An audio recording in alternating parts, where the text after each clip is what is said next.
Saludos hermanos, les habla su servidor Agapito Díaz, que los extraña de una manera bien especial, esperando que estén bien y sobre todo que la paz de Dios esté siempre presente, especialmente en estos momentos tan críticos de nuestras vidas. Leía hoy en la mañana en el aposento alto, en el libro de Hechos 16, verso 25, que dice así: pero a medianoche, orando Pablo y Silas, cantaban himnos a Dios y los presos los oían. Había una cárcel física y nunca pararon de orar, nunca pararon de obrar, nunca pararon de alabar al Cristo que habían conocido. Que nuestro distanciamiento social no nos distancie del amor de Cristo. Hoy tengo una encomienda y es la clase bíblica para el día de hoy. En el tema de la unidad, Dios promete un reino justo. Y qué tema más atinado por la situación que estamos pasando. La clase de hoy se titula La esperanza cristiana. Y yo la cambié. Yo digo que es la esperanza del cristiano. Y se encuentra en 1 de Corintios, capítulo 15, los versos 1 al 8, del 12 al 14, del 20 al 23 y del 42 al 45. El texto áureo está también en 1 de Corintios, capítulo 15, los versos 19 y 20, y dice así: si solamente para esta vida esperamos en Cristo, somos los más dignos de lástima de todos los hombres. Pero ahora Cristo ha resucitado de los muertos. Primicias de los que murieron es hecho. Qué palabra más hermosa. Corinto, antigua ciudad griega, habitada en ese primer siglo después de Cristo por excombatientes romanos, por antiguos esclavos libertados procedentes de Italia y sus descendientes, que era la población mayor. Fue la capital de la provincia de Acaya y por su posición geográfica como política tenía una vida activa de forma comercial, cultural y sumamente religiones. Había mucha actividad en cuanto a las religiones. Iglesia fundada por Pablo en su segundo viaje misionero a principios de la década de los 50, ante una gran diversidad étnica que representaba para el cristianismo un gran reto. Como era de esperarse, y así ocurrió, hubo grandes divisiones. Las influencias del judaísmo, que no se hizo esperar, inclusive menciona el apóstol Pablo que había una situación de conducta inmoral, especialmente en el campo y relacionado a lo sexual. Este es el cuadro en donde Pablo tuvo que intervenir, en donde llegamos a la clase de hoy, en el cual se nos presenta claramente cuál es la esperanza para el creyente, cuál es la esperanza para el cristiano. Pablo empieza este capítulo 15 haciendo hincapié en el evangelio que él les había predicado a la iglesia en Corinto. Y la pregunta que él se hace: ¿qué es el evangelio? Esa es la pregunta que realmente todos tenemos que hacernos. La respuesta para nosotros tal vez sea sencilla: son las buenas nuevas. Para Pablo es más simple. Es el mensaje de Cristo y este será nuestra puerta para la salvación. Esta salvación no viene con solo aceptarla. Más bien, hay que vivirla día a día tal como nos fue anunciado por el propio Cristo. Y hay que hacerlo con firmeza. Si no es así, en vano hemos creído. había una realidad existente en la iglesia, pues algunos negaban la resurrección de los muertos, aun cuando admitían que Cristo había resucitado. Como podemos observar, los versos del 1 al 7 contienen un breve resumen del Evangelio, que a su vez son los hechos fundamentales de la historia de la redención. Recordemos, hermanos, que para los judíos el tema de la resurrección física del Señor era inaceptable. Y Pablo lo sabía. Pues hermanos, todos sabemos que Pablo fue parte de esta religión, inclusive era un fariseo.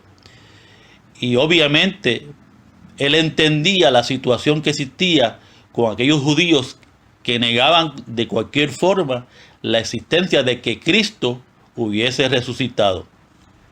Por otro lado, Pablo se le fue revelado. El propio Señor le reveló, recuerdan el camino a él cuando iba para Damasco, ese encuentro que él tuvo con el Señor. Y su ministerio, que él lo establece claramente, se fundamentaba en que hay un solo evangelio para lograr la salvación.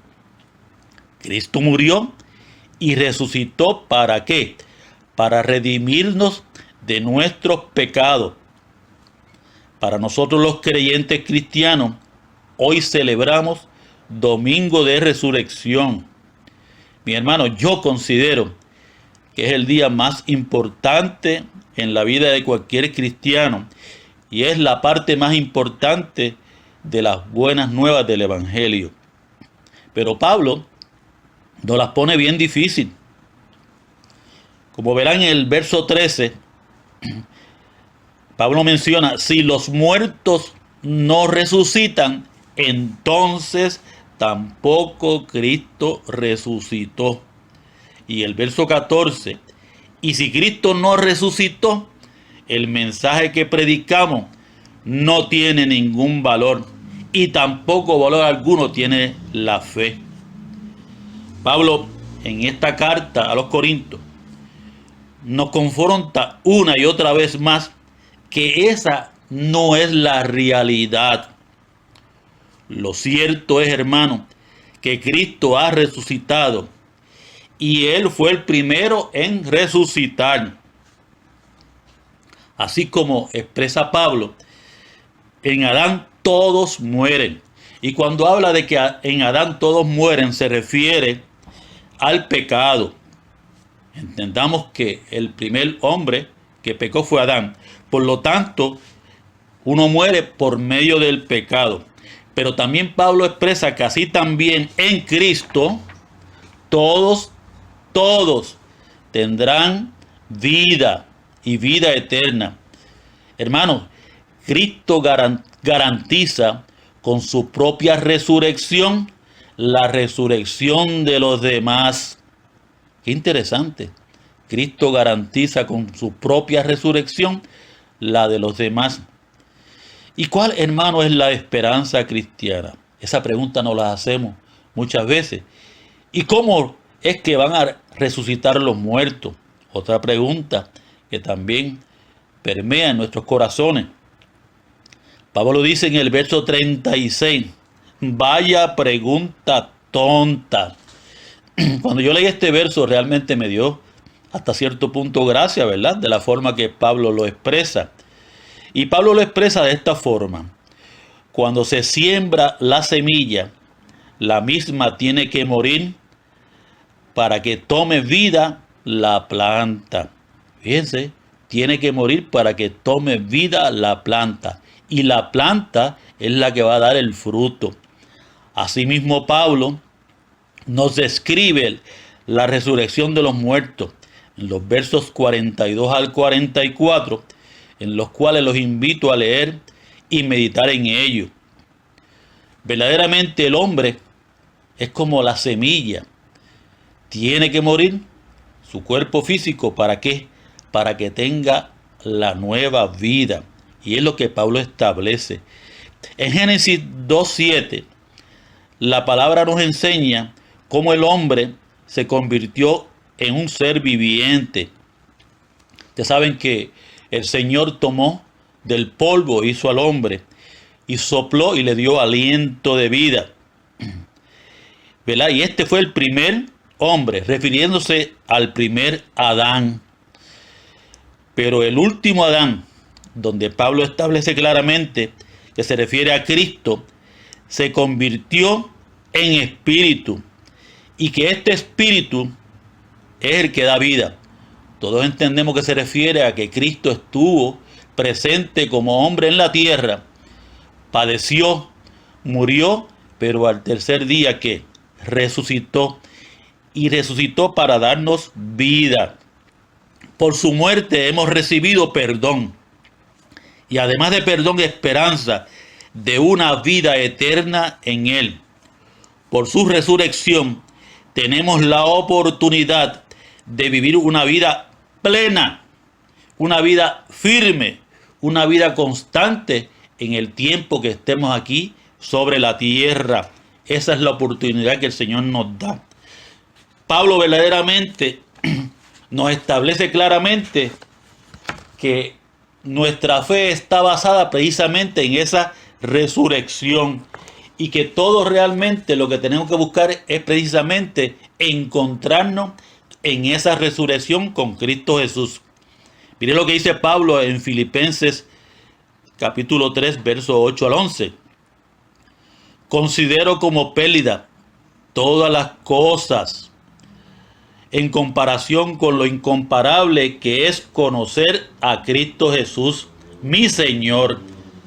Por su causa lo he perdido todo y lo tengo por basura, a fin de ganar a Cristo y ser hallado en Él, sin pretender una justicia mía derivada de la ley, sino la que es por la fe en Cristo, la justicia que proviene de Dios por la fe.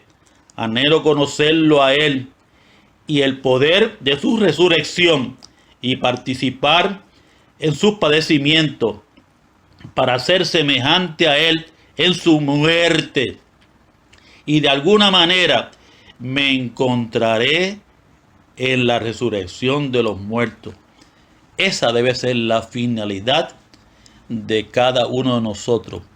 Vivir una vida digna, utilizando a Jesús como modelo, y sobre todo entendiendo que la muerte fue para perdonar nuestros pecados, pero la resurrección fue para darnos vida, y vida en abundancia. Nosotros tenemos que utilizar ese modelo precisamente para encontrar esa salvación que Pablo menciona en estos versos. Verdaderamente, hermano, la resurrección es el regalo más hermoso que Dios nos dio a los creyentes. Confiemos, ¿verdad?, que nosotros también vamos a tener la oportunidad de un día encontrarnos, como establece Pablo, ¿verdad?, en la resurrección de los muertos junto a nuestro Creador. Señor, quiero orar para cerrar esta clase bíblica pidiéndote, Señor Jesús, no solamente hoy, sino cada día, queremos celebrar tu resurrección. Tu muerte en la cruz fue el sacrificio por nuestros pecados, y tu resurrección nos da poder para vivir nuestra vida en ti. En tu infinita bondad nos dejaste el Espíritu Santo para que no estuviésemos solos. Y en el poder de tu resurrección, en el poder de tu Espíritu Santo, te serviremos hasta tu segunda venida. En el nombre de Jesús oramos, Señor. Que Dios les bendiga a todos.